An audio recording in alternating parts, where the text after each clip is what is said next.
The evening will commence, and yes, Chris Hedges is in the place, so let's get going. The alliance between what Chris writes about and talks about is very strong to what the community rights movement is doing. We may not describe things in the same ways or use the same words, but I think the analysis of where we sit and what needs to happen is very much the same. And so there is a good partnership, I think, in hearing Chris tonight and how that relates to the work on the ground. The Oregon Community Rights Network believes that the time is more than ripe for people to come together to frontally challenge the corporate state, to frontally challenge it.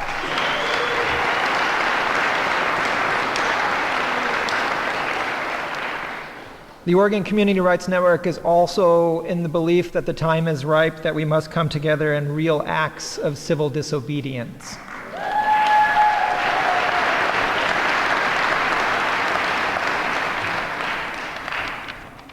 And I'll finish off my little bit here just to explain what that means, or really if you know that you're doing something that's having real effect. So is community rights really affecting things? And I think the two ways that you can gauge it are, one, what's the reaction to the corporate state itself? I think that's usually the first thing.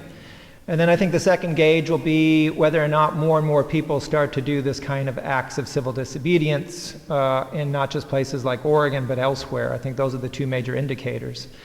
I think the numbers need to grow, but we have gotten some pretty good indication that what we are doing is affecting those who hold real power. And how do we know this?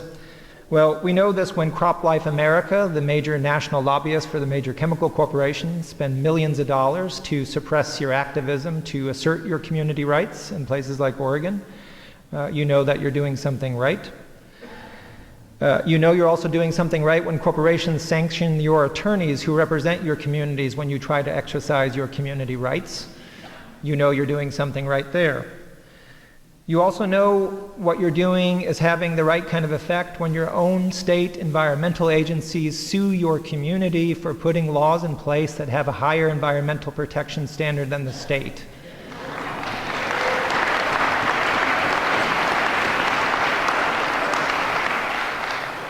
And my favorite comes out of work that took place in New Mexico a few years ago, but the oil and gas lobbyist organization for the state of New Mexico wrote in one of their legal briefs against the community who was trying to stop hydrocarbon extraction in their county by saying that what is happening in the community rights world and the community rights actions and these community rights laws is not only a game changer for the oil and gas industry corporations, but it's a game changer for all of corporate America.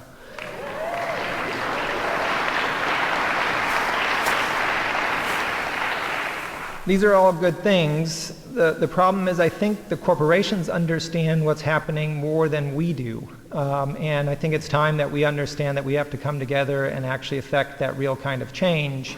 The corporations understand that it's about a power shift. And I think if we do come together and aim it in the right ways, we can actually get to the places that we deserve to be. So thank you very much. So now it's my privilege to introduce our guest. Chris Hedges is a Pulitzer Prize-winning journalist, a New York Times best-selling author, a professor, and an ordained Presbyterian minister. He's written 12 books, including his most recent, America, a Farewell Tour, which you can purchase in the lobby after his talk. His book, War is a Force That Gives Us Meaning, was a finalist for the National Book Critics Circle Award for Nonfiction. He writes a weekly column for the website Truthdig and hosts a show on Contact on RT America. Hedges spent nearly 2 decades as a foreign correspondent in Central America, the Middle East, Africa, and the Balkans. He's reported from more than 50 countries during his work for the Christian Science Monitor, National Public Radio, the Dallas Morning News, and the New York Times, for which he was a foreign correspondent for 15 years. Hedges was part of a New York Times team of reporters awarded a Pulitzer Prize in 2002 for coverage of global terrorism. He also received the Amnesty International Global Award for Human Rights Journalism in 2002. Hedges has taught at Columbia University, New York University, Princeton University, and the University of Toronto. He currently teaches a class through Princeton at a state prison in New Jersey, in which half of the students are Princeton undergraduates and half are prisoners. Please welcome Chris Hedges. Well, this is where hope is, right here in this room. It's with us.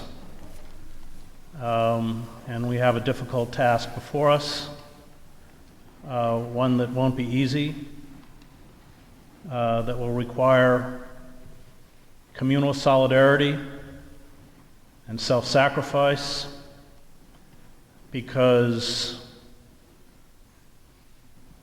these corporate elites won't go without a fight. And they will play dirty, and they will be vicious. And I'm sure I'm not the only one in this room who was at Standing Rock, that great heroic effort led by indigenous communities.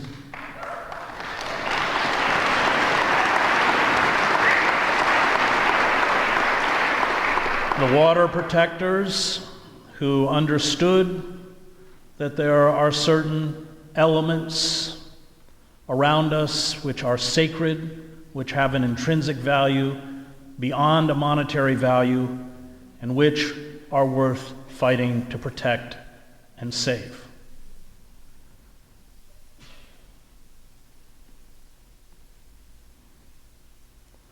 The last few years, I have written several books that have attempted to diagnose the deep malaise within American society, the failure of our democratic institutions, the bankruptcy of our political elites, including the Democratic Party, the collapse of our press into burlesque,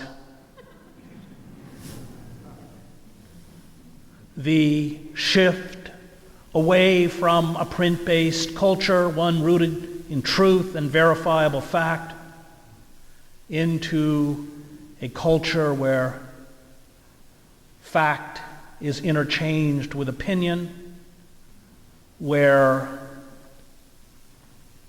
we are skillfully manipulated by corporate forces to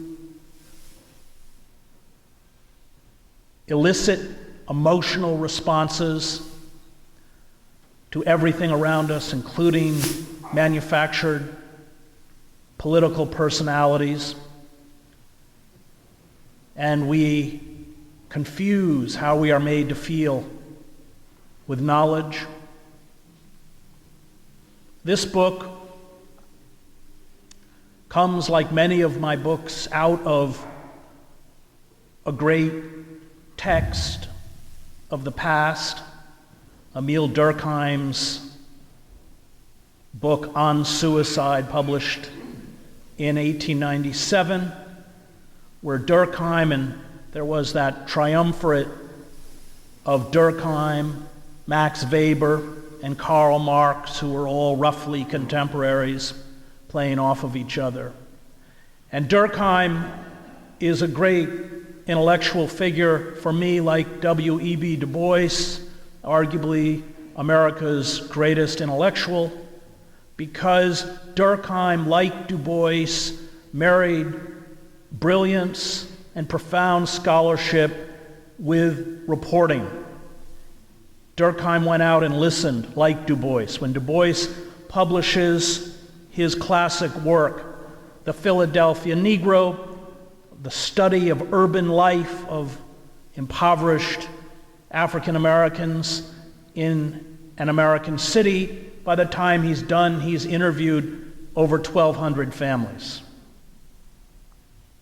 And Durkheim asks the question, a question that I think is relevant now within American society: what is it that drives individuals and communities to commit acts of self-annihilation, self-destruction?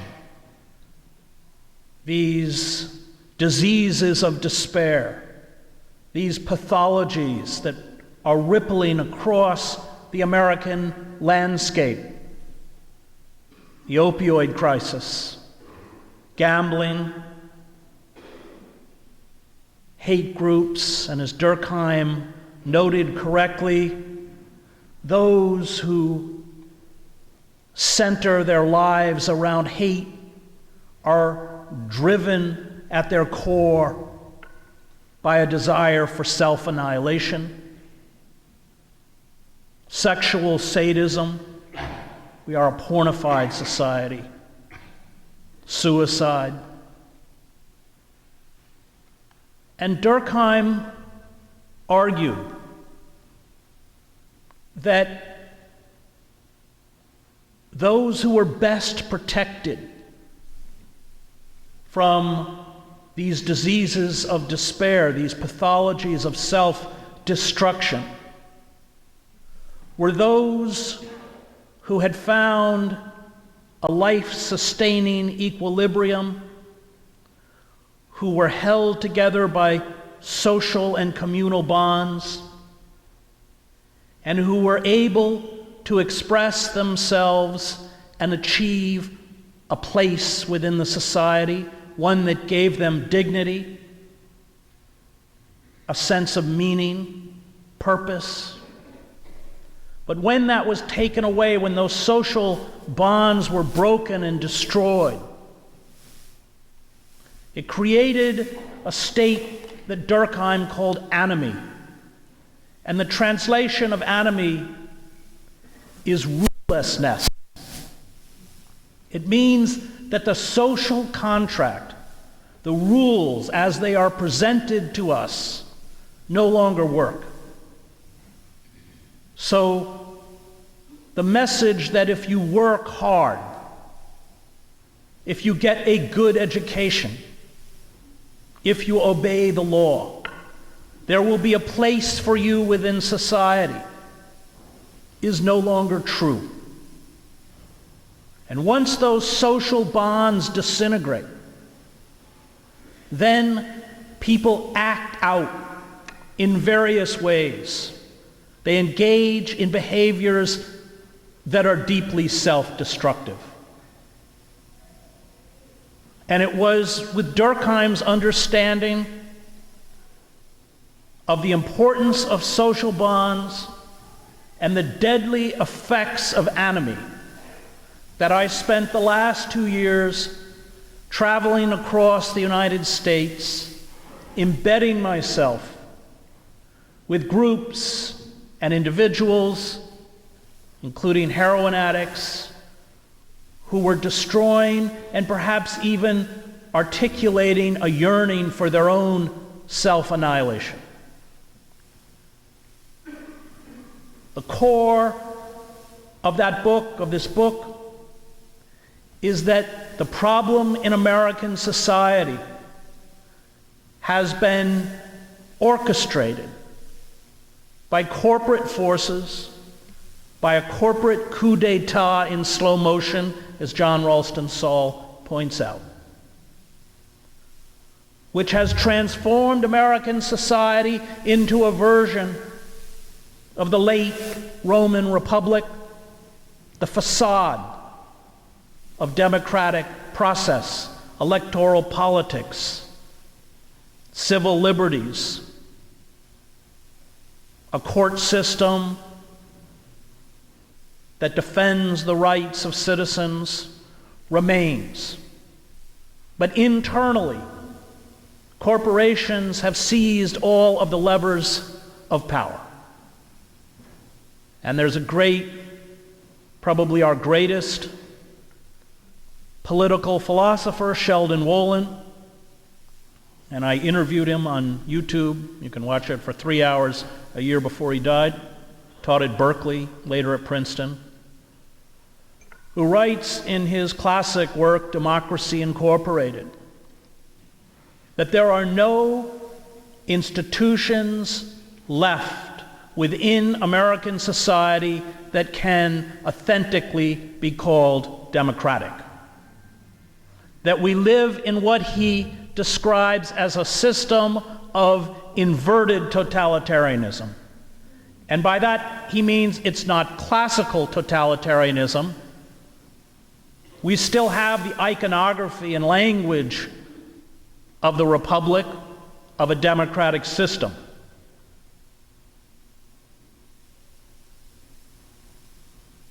But the primacy of economics, the ideology of neoliberalism, which calls on us to kneel before the dictates of the marketplace, to structure our society around the primacy of profit, has essentially turned those institutions and the democratic system into a facade. Anytime a cabal seizes power, whether it's monarchical, communist, fascist, or corporate, and it redirects the institutions that once made incremental and piecemeal reform possible towards accumulating a greater concentration of wealth among the elite and amassing ever greater systems of power. It fosters, in essence, political paralysis.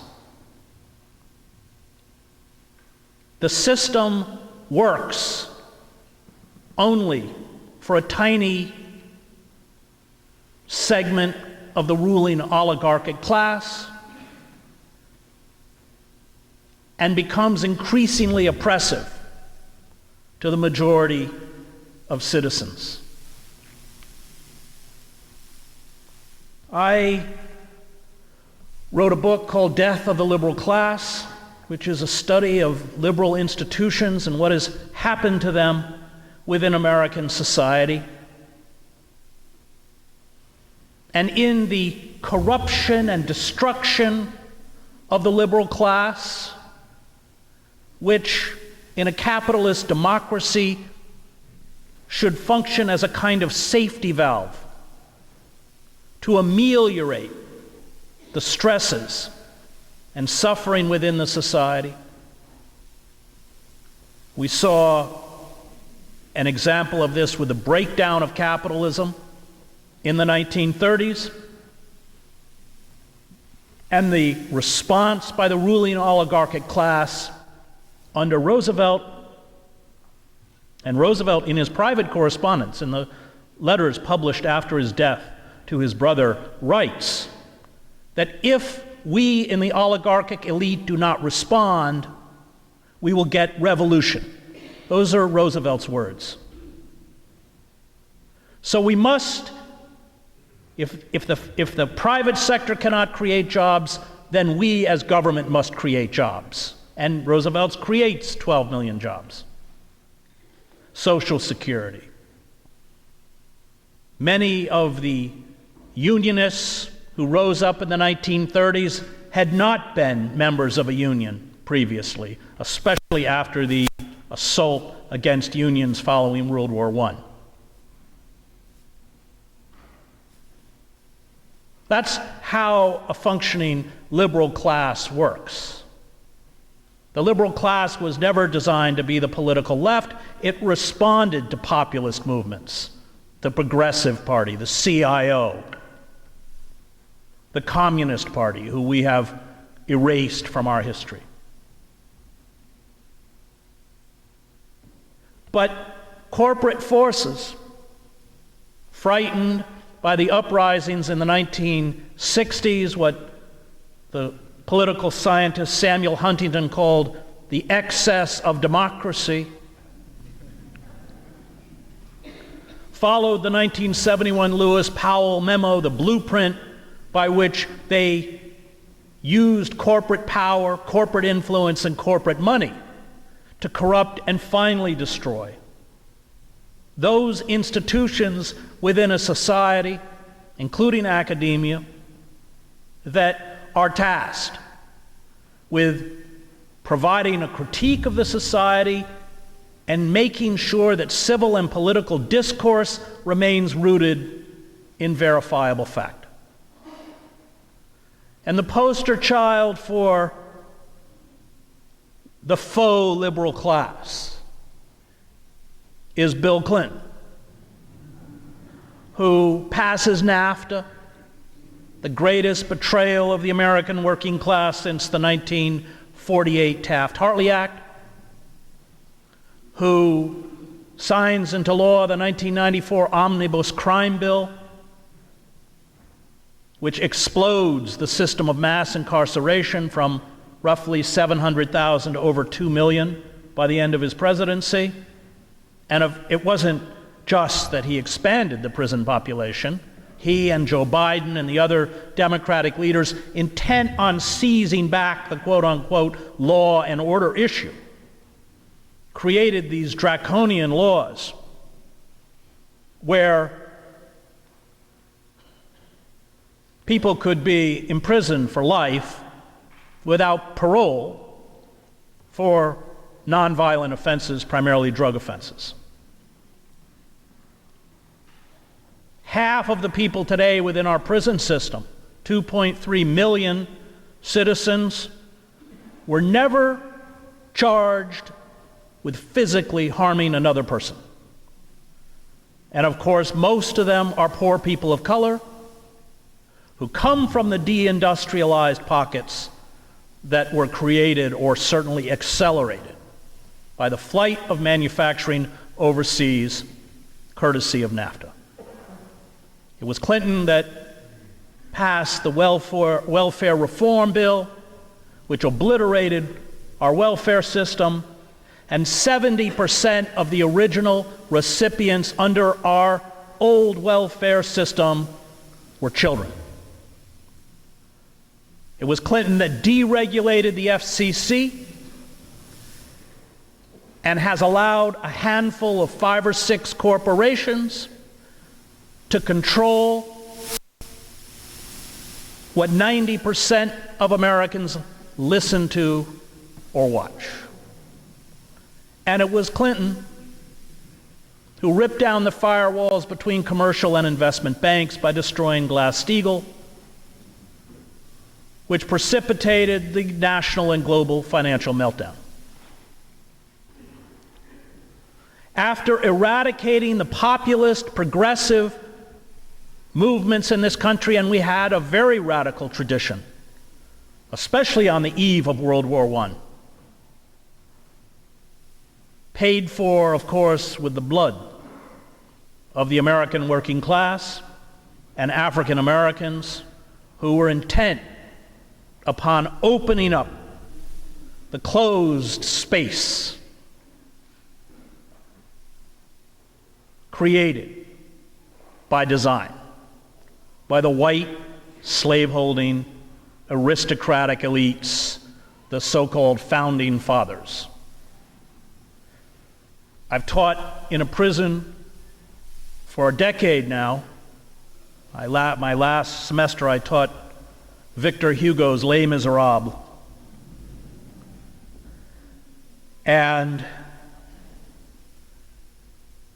when I propose a course, it's in the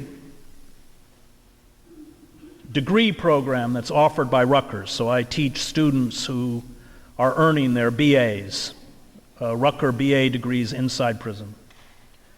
And when you write a proposal, it doesn't just have to go through Rutgers, it has to go through the prison administrators. And I consider it one of my great victories that I submitted a proposal to teach American history and the 3 branches of government and how our system is set up, and as soon as it was approved, gave all of my students Howard Zinn's The People's History of the United States.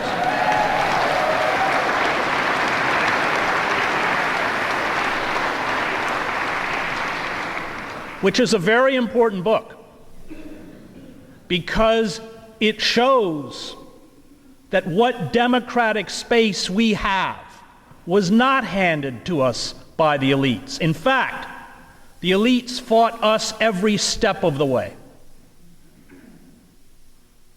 And that after World War I, in the name of the Red Scare, accelerated, of course, in the 50s. There was a destruction of those radical movements, and then finally a disemboweling of the liberal class itself, and the system seized up. Clinton certainly understood that if he did corporate bidding, he would get corporate money.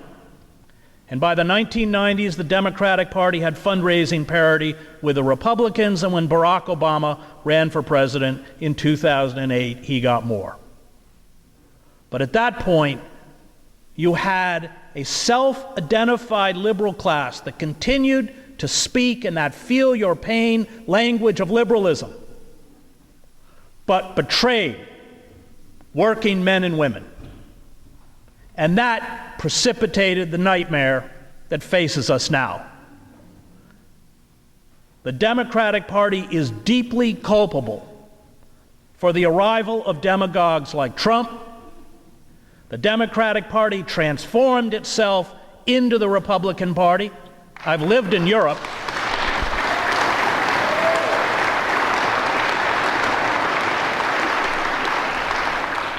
The Democratic Party would be a far-right party in France.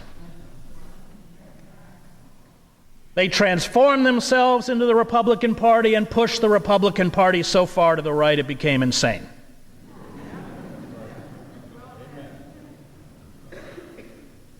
So 10 years ago, I wrote a book called American Fascists, the Christian Right and the War on America. I was trying to reach out to them. I didn't use the word fascist lightly. In fact, Bill Moyers was quite opposed to that in the title. And when I finished, I went and spent several hours with two of the greatest scholars of fascism, Fritz Stern, who had fled Nazi Germany when he was 18 and wrote The Politics of Cultural Despair, and Robert Paxton, who wrote Anatomy of Fascism, the great Vichy scholar at Columbia. Now, I come out of a religious tradition. My father was a Presbyterian minister, very involved in the civil rights movement, the anti-war movement, and the gay rights movement, for which the Presbyterian Church pushed him aside. I graduated from Harvard Divinity School. And the great failing of the liberal church was, at the inception of this movement, not to call these people out for who they are, which are Christian heretics.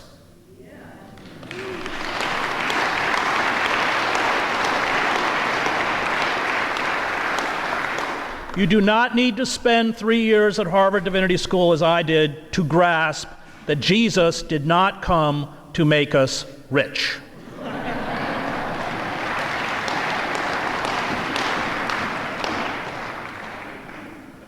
My great mentor at Harvard was a wonderful professor named James Luther Adams. In 1936 and 37, he was at the University of Heidelberg, where he watched Martin Heidegger begin his lectures with the Nazi salute. He dropped out of the university and joined the Confessing Church, which was the underground oppositional church led by Niemöller, Bonhoeffer, Karl Barth, Albert Schweitzer. And during that year, before he was picked up by the Gestapo and expelled, he took home movie films of the so-called German Christian church, which had on one side of the altar the Christian cross, and on the other the Nazi swastika. And I watched hours of those films as he narrated in his apartment in Cambridge. And he told us, when you are my age, he was 80, you will be fighting the Christian fascists. Because he saw in that nascent movement the classic expression of fascism with the familiar symbols of American Christianity and American patriotism.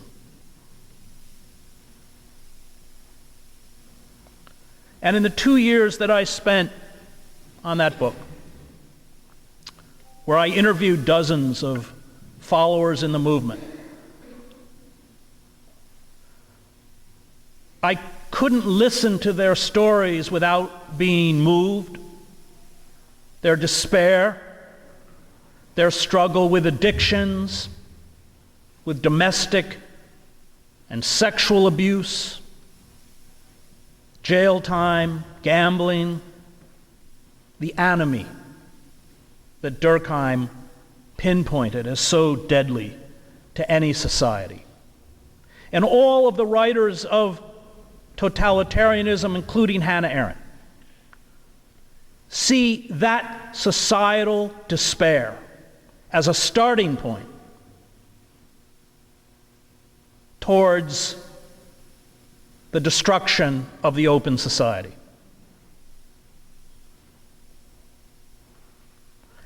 And what these mega pastors do, almost all of whom are white men who cannot be questioned, who are narcissists, who are con artists, and who effectively prey on that despair of these people to become immensely wealthy,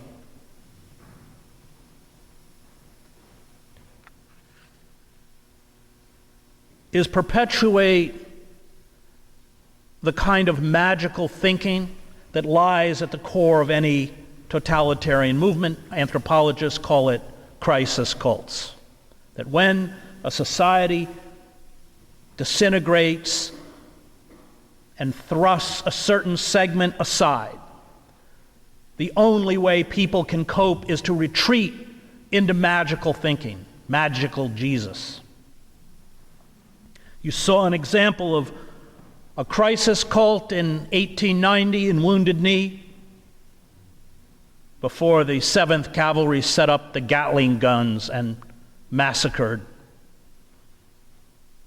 those Native Americans, where they believed that if they put on the white shirt, it would stop the white man's bullets, that if they fell into this Sufi-like hypnotic dance, the buffalo herds would return, the warriors would rise up from the earth, and the white Euro-Americans and Americans would disappear. And that is essentially what the Christian right is. It is a crisis cult. I was in Detroit with Tim LaHaye, who wrote the End Time series, for a weekend. And what struck me was the lust and exhilaration, exaltation even, among that crowd for the apocalypse. Why? And of course the descriptions were quite graphic. Non-believers' blood boiling and their eyes popping out, and none of which is in the Bible. The rapture is not in the Bible.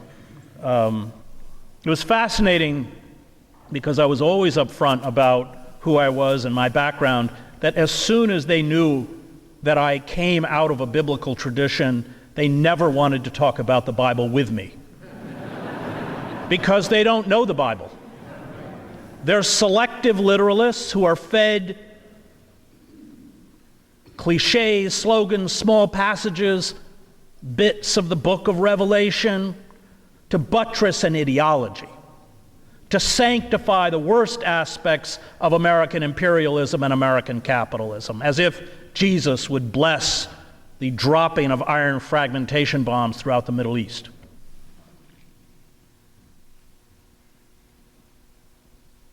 And at that weekend in Detroit, it struck me that the reason these people found such excitement in the destruction of the world out there is because that world out there had almost destroyed them, and that its destruction would make them safe.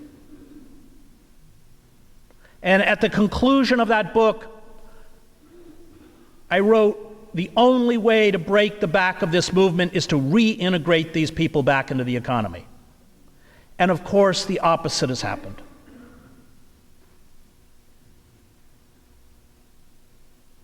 Trump has no ideology. It's an ideological void. But that vacuum is being filled rapidly by the Christian right, the Christian fascists. And as Noam Chomsky points out, we may get rid of Trump, but Michael Pence will be worse. Nothing will protect us until we address the root cause, which is the rupture of the social bonds, the seizure of power by corporate forces, and the deep malaise and alienation and enemy that is rippling across the United States. We personalize our dilemma in a figure like Trump. But this is a grave mistake. And one of the saddest moments in contemporary American history has been the Democratic Party's refusal to address the social inequality that is driving us over a cliff.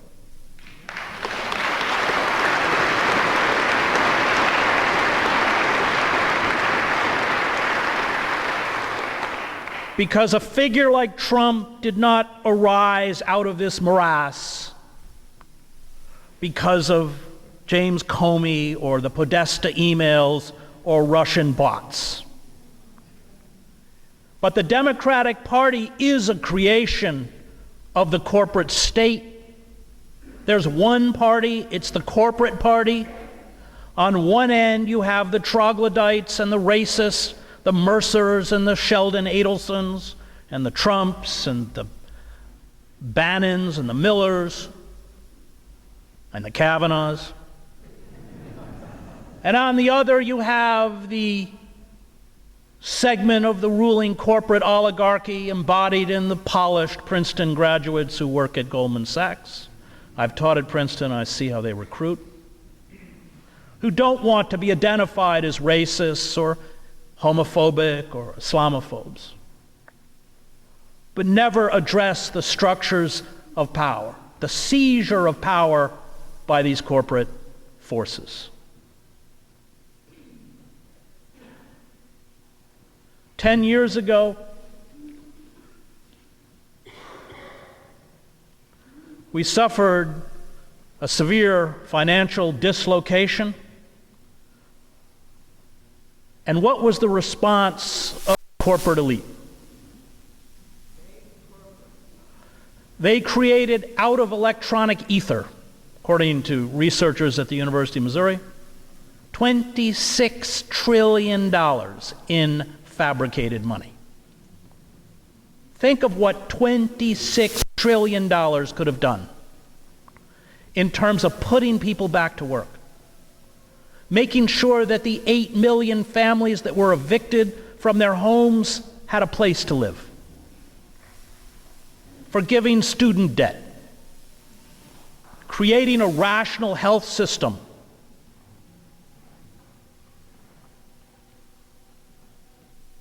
where parents were not forced by corporations to go bankrupt trying to save their sick children.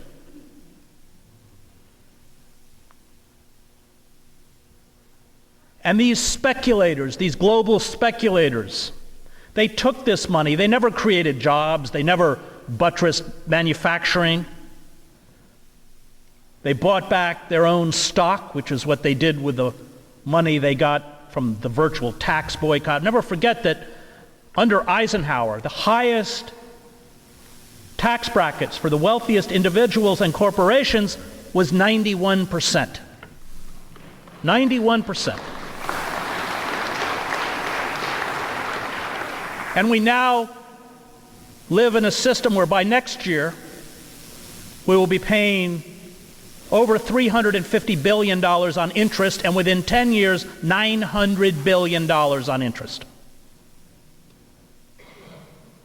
And they gamble. The fracking industry, aside from destroying the water on which we depend for life, is a money-losing operation. $280 billion. Because the fracking industry, like the dot-com industry, is valued not on the profit it produces, but on projected profit.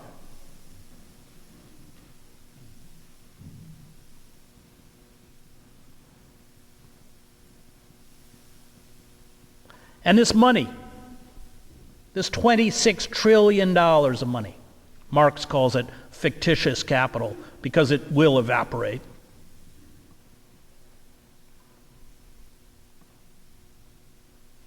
Is borrowed at virtually 0% interest from the Fed. In Europe, there were central banks that had negative interest rates, meaning they would pay you to borrow money. But it has to be paid back. And since they're not producing anything of substance, they are imposing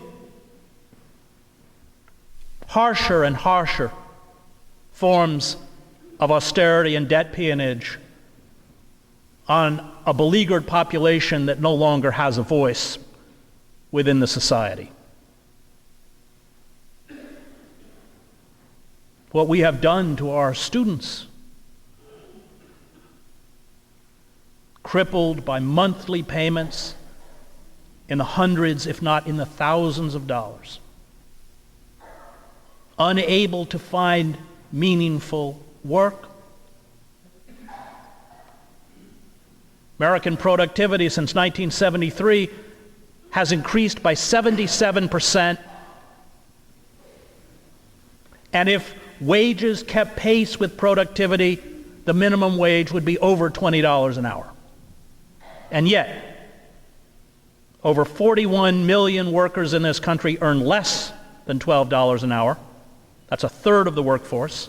And almost none of them have employee-offered health insurance.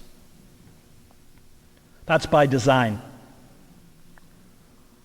They are extracting it from us.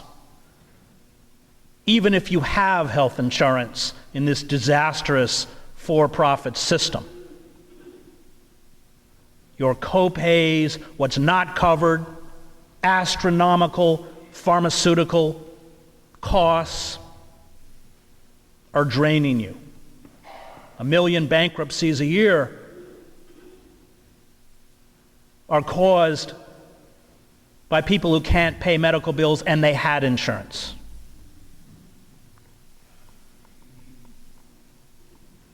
Dostoevsky wrote that if you want to understand the core of any society, look within its prison system. Look at what it does to its most vulnerable, and you will understand what it intends to do to everyone else. And what's happened in our prisons is that corporations have moved in to profit off of the most vulnerable. It's not just private prisons. It's every aspect of a prison is now privatized.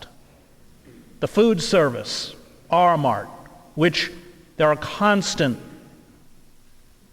discoveries of food poisoning because of the spoiled, rotten food they are serving to prisoners. Global Tel-Link, which jacks up phone rates so they're 4 to 5 times higher than what you and I pay. And this is especially pernicious, given that for most children who have an incarcerated parent, the phone is their only form of communication. Commissaries are privatized. Medical is privatized. It's an industry in the billions of dollars. and their lobbyists are writing the laws to make sure that recidivism rates remain where they are, 76% within 5 years for state prisons. Prisons are a form of social control. You deindustrialized an urban pocket. You force people into the illegal economy. August Wilson says that the great warriors, fighters within the African American community are in prison because when the society did not provide them with a means to care for their family, they went out and cared for their family any way they could.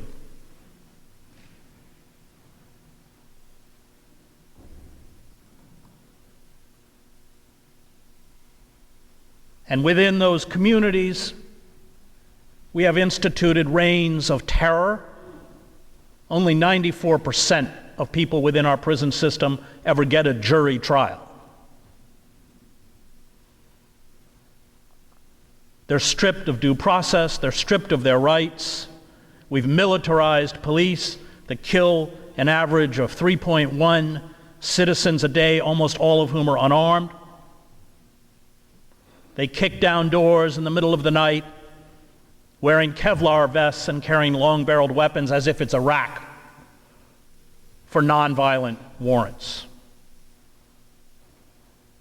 We must look to what's happening to the least among us to understand where the corporate state intends to go. 800,000 to 1 million people within our prison system work for corporations. McDonald's makes its uniforms in prison.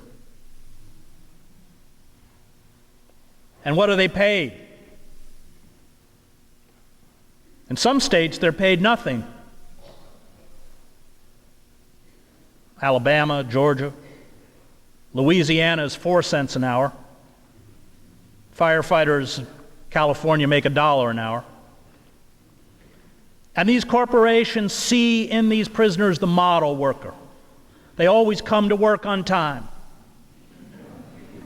They don't get paid for sick days or vacation days. They don't have to pay into Social Security. And I have students who have spent decades in prison working 40 hours a week and have no Social Security.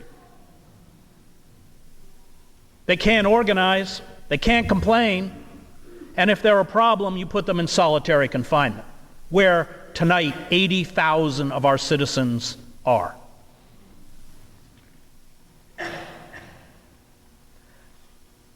And we have seen within our prison system, at the same time, an example of the kind of defiance the rest of us must emulate.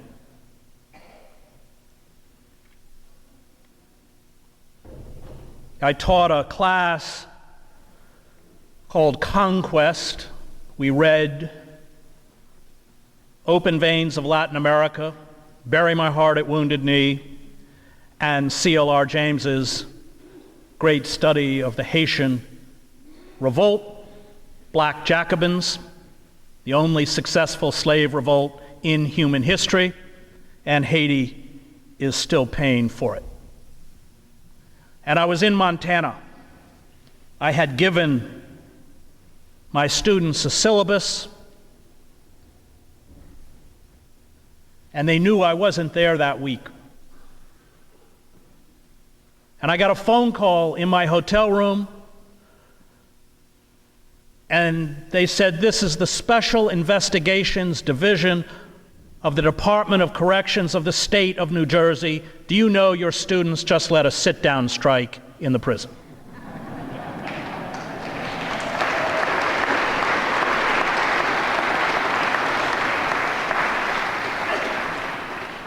And when I got off the phone, I just wept, because they knew even better than I did what would happen, which is what did happen. Their cells were strip searched. Every single student was interrogated in the hunt for the leaders. And they were threatened with losing what little they had, their chance to be in the educational program, their job, their rec time. And they found the leaders, and they sent them to another prison and put them in indefinite solitary confinement, and yet they rose up anyway. That, for me, is the example that we must emulate. I'm not the only person in this room to read the climate change studies, each one more terrifying than the next, and each one with the same theme, which is it is happening far faster than we predicted. Why are climate scientists so terrified of raising global temperatures beyond 2 degrees Celsius? Because of feedback loops. And they know what feedback loops do. They've studied it on Venus, which used to have water and is now 800 degrees. And these corporate forces who kneel before the primacy of profit are not only willing to enslave us, but ultimately to push the human species to extinction, and there are no internal or external mechanisms within the systems of power that will protect us.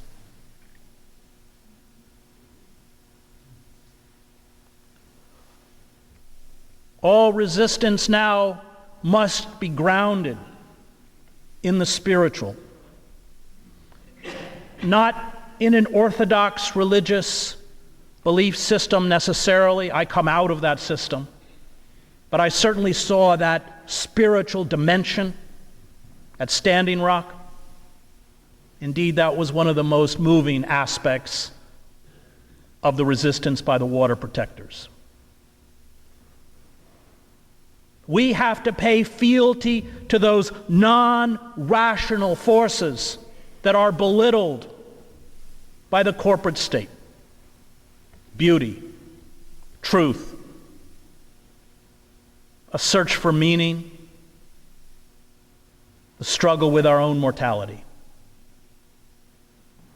We have to recapture the sacred. Because in theological terms, the forces arrayed against us are the forces of death. They are what Immanuel Kant called radical evil.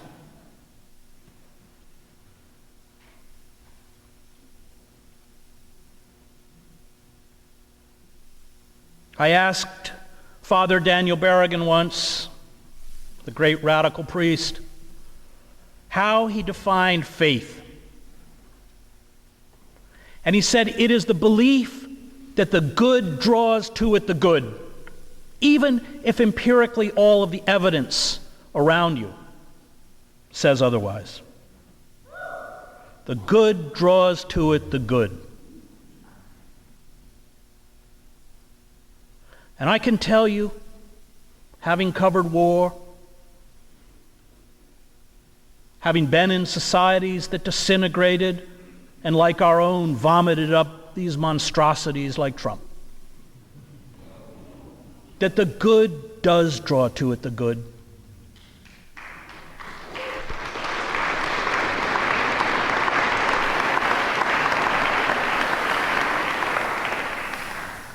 I was in Prague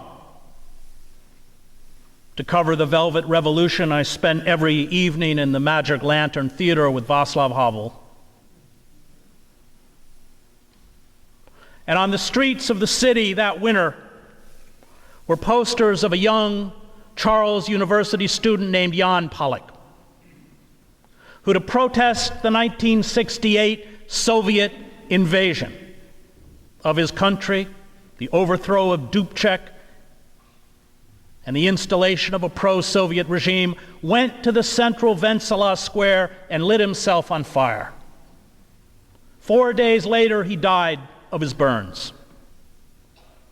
His funeral, which was a non-event on state media, was broken up by the police. When his grave became a shrine, his remains were exhumed, cremated, his ashes were given to his mother, and she was told she was not allowed to rebury them. 1 week after the communist government fell, 10,000 people marched to Red Army Square and renamed it Jan Palach Square. I was in Wenceslas Square when Marta Kubasheva, the great Czech singer who had sung the Anthem of Defiance, a prayer for Marta broadcast over the airwaves, walked out on that balcony in that snowy December night. When the Soviets took control, they destroyed her recording stock. They banned her from the airwaves. In the intervening years, she had worked on an assembly line in a toy factory. And when she walked out on that balcony in front of 500,000 Czechs and began to sing a prayer for Marta, every Czech in the crowd knew every word. That is the moral power of resistance, the ironic point of light that flashes out wherever the just exchange their messages, and may I, compose like them of Eros and of dust, beleaguered by the same negation and despair, show an affirming flame. That is faith. That is hope. That's what hope is. It is the belief that the good draws to it the good. It is the belief that standing up against radical evil, even in the face of overwhelming odds, gives us meaning, dignity, and integrity.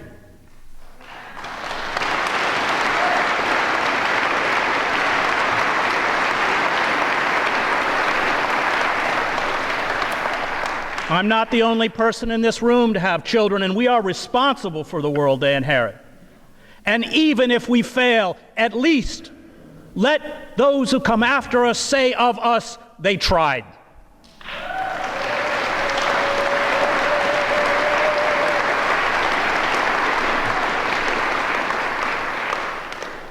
I don't know if we will succeed. I don't even know if we will survive as a species. But I know these corporate forces have us by the throat, and they have my children by the throat.